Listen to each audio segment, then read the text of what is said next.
First season வந்து கெட்ட வார்த்தைகள் நிறைய இருக்குது. தமிழ்ல நான் பார்த்த வரைக்கும் இருக்காங்க. இருந்தாலும் இருக்கு, கண்டிப்பாக ஃபேமிலியோட பார்க்க முடியாது. But making the realistic making, அந்த ஒரு கனெக்ட் இருக்குல்ல, நம்மளே போய் அங்கே நாகாலாண்டில் இருந்து அதை எல்லாத்தையும் பார்க்குற மாதிரியும், ஒவ்வொரு விஷயங்களும் நடக்கும்போது அதை நம்ம பர்சனலாக கனெக்ட் ஆகி பாதிக்கிற மாதிரியும் எடுத்துருக்கிறேன். அந்த ஒரு மேக்கிங் தான் இந்த வெப் சீரிஸை வந்து எல்லாத்துலேருந்தும் தனியாக பிரித்து வைக்கிதுன்னு நான் சொல்லுவேன். வணக்கம், பேரன்புடன் உங்கள் விஜயன்.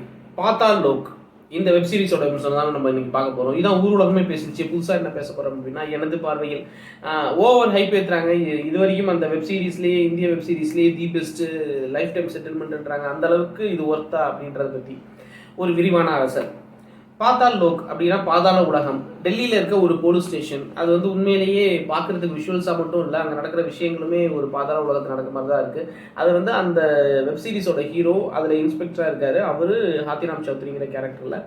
அவருக்கு வந்து அந்த பாதாள உலகம் தான் அதை குறிப்பிடுறாரு. அதில் நடக்கிற விஷயங்கள் தான். இப்போ இதோட கிட்டத்தட்ட ஒரு 5 வருஷம் கழிச்சு பார்ட் 2 இப்போ சமீபத்தில் வந்து அதுவும் ஹிட் ஆகிருக்கு. எனக்கு ஒரு கெட்ட பழக்கம் என்னென்னா, மிர்சாபூரே நான் 3 வரப்போகுதுன்னு சொன்னோன்னு தான் 1, 2 பேக் டு பேக் பார்த்து அதுக்கப்புறம் 3 ரிலீஸ் ஆகணும், 3 பார்த்தேன். அந்த மாதிரி நமக்கு பார்ட் 2 வரப்போகுதுன்னு சொல்லி அந்த பரபரப்பு ஸ்டார்ட் ஆகும்போது தான் நம்ம பார்ட் 1 நம்ம பார்க்கலையே, பார்ட் 2 பார்க்கலையே, அதை பார்த்துருவோம் அப்படின்னு வரும். அந்த வகையில் இந்த பார்ட் 2 ரிலீஸ் ஆனதுக்கப்புறம் பேக் டு பேக் உட்காந்து பார்த்தது. எந்த இடத்துலையுமே சோர்வடையாமல் பாதியில் விட்டுடணுன்ற தோணாமல் முழு வெப் சீரிஸையும் பேக் டு பேக் உட்காந்து 8, 16 எபிசோடையும் ஒரு ஸ்ட்ரெச்சில் பார்த்து முடிச்ச அந்த ஒரு புஷ்ஷை இந்த வெப் சீரிஸ் கொடுத்தது மட்டுமே ஒரு காரணமாக சொல்லலாம் இந்த வெப் சீரிஸை ஏன் பார்க்கணும் அப்படிங்கிறதுக்கு. இந்த வெப் சீரிஸ் எனக்கு கதையெல்லாம் நிறையா இது பண்ணியிருப்பீங்க.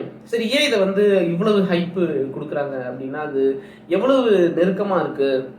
பார்ட் 1 விட பார்ட் 2 வந்து அதில் வர்ற அந்த அங்கிள் கென்னுன்னு ஒரு கேரக்டரு, அந்த கேரக்டரை சுற்றி தான் மொத்த கதையும் நகருது. அது வந்து ஒரு ரியல் லைஃப்பில் இப்போ இருக்கிற ஒரு 90 வயசு நாகல அந்த ஒரு ஆக்டிவிஸ்டோட கேரக்டரில் இன்ஸ்பயர் ஆகி அந்த கேரக்டர் எழுதியிருக்காங்க. செகண்ட் பார்ட்டை பற்றி மட்டும் நான் சொல்கிறேன். ஃபர்ஸ்ட் ஆஃப் ஏற்கனவே நிறைய பேர் பார்த்துருப்பீங்க, நிறைய பேசியிருப்பாங்க. செகண்ட் ஆஃபில் எனக்கு ரொம்ப பிடிச்ச விஷயம் எதுனா, நாகாலாண்டை பற்றி பேசாத விஷயங்கள்லாம் பேசியிருக்கிறது.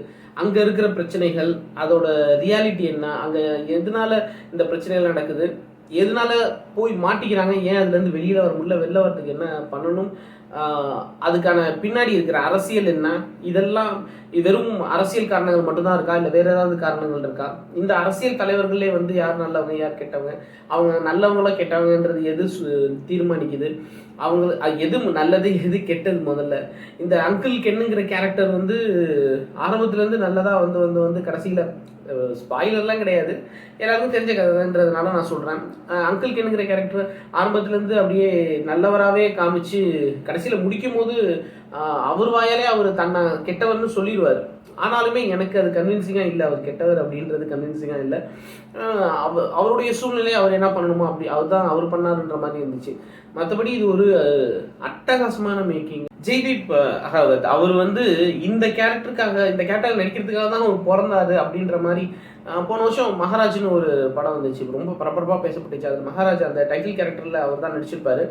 அப்போது பார்க்கும்போது இந்த கேரக்டருக்காக தான் இவர் பிறந்திருக்காருன்னு தோணுச்சு. இப்போ இந்த கேரக்டர் பார்க்கும்போது இல்லை இவர் உண்மையிலேயே இந்த கேரக்டருக்காக தான் பிறந்திருக்காருன்றதை தாண்டி இவர் ஒருவேளை நிஜமாவே இந்த கேரக்டர் தான் இவர் வாழ்ந்தாரா, வெப் சீரிஸில் அப்படியே பயோகிராஃபி மாதிரி பண்ணியிருக்காரான்ற கேட்குற அளவுக்கு ஒரு கேரக்டர் உள்ளார போய் ஒருத்தராக நடிக்க முடியும் அப்படிங்கிறது சான்ஸே இல்லை.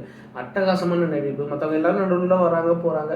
பட் இவர் வந்து 1லேருந்து 16 வரைக்கும் 16 எபிசோடும் அப்படியே கல் மாதிரி தூண் மாதிரி அப்படியே தாங்கி நிற்கிறாரு மொத்த வெப் சீரிஸையும். அப்படி ஒரு அட்டகாசமான நடிப்பு. இந்த வெப் சீரிஸு இவ்வளவு போற்றப்படுவதற்கும் கொண்டாடப்படுவதற்கும் கண்டிப்பாக காரணங்கள் இருக்குது. அது ஏன்னு நீங்கள் பார்த்தீங்கன்னா தெரியும். எந்த இடத்துலையுமே சமரசங்கள் இல்லாமல் சீசன் வந்து கெட்ட வார்த்தைகள் நிறைய இருக்குது. தமிழில் நான் பார்த்த வரைக்கும் சொல்கிறேன், கெட்ட வார்த்தைகள் நிறைய இருக்குது. 300 கெட்ட வார்த்தைகள் இருக்குது. ஸோ அது பெரியவங்களுக்கே, எனக்கே அது பார்க்குறதுக்கு கொஞ்சம் சலிப்பாக தான் இருந்துச்சு. செகண்ட் ஹாஃபில் மேபி அதோட ஃபீட்பேக் எடுத்துக்கிட்டு செகண்ட் ஹாஃபில் கொஞ்சம் கம்மி பண்ணியிருக்காங்க. இருந்தாலும் இருக்குது, கண்டிப்பாக ஃபேமிலியோட பார்க்க முடியாது. மற்றபடி வேறு வைலன்ஸ்லாம் இருக்குது. ஒரு டார்க் வெப் சீரிஸ் எப்படி இருக்கும், இந்தியன் டார்க் வெப் சீரிஸ், அதுக்கான எல்லா அம்சங்களும் இருக்குது.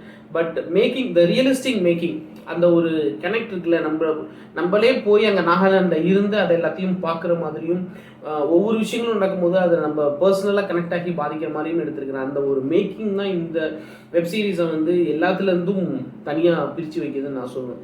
அந்த வகையில் இது வந்து எந்த அளவுக்கு கொண்டாடப்படுதோ அந்த அளவுக்கு ஒர்த்து. தாராளமாக அமேசான் ப்ரைமில் தமிழில் இருக்குது, தாராளமாக பார்க்கலாம். இந்த விஷயம் பிடிச்சிருந்தா லைக் பண்ணி ஷேர் பண்ணுங்கள், கமெண்ட் பண்ணுங்கள், சேனல் சப்ஸ்கிரைப் பண்ணுங்கள். அன்பை பெய்வோம். நன்றி.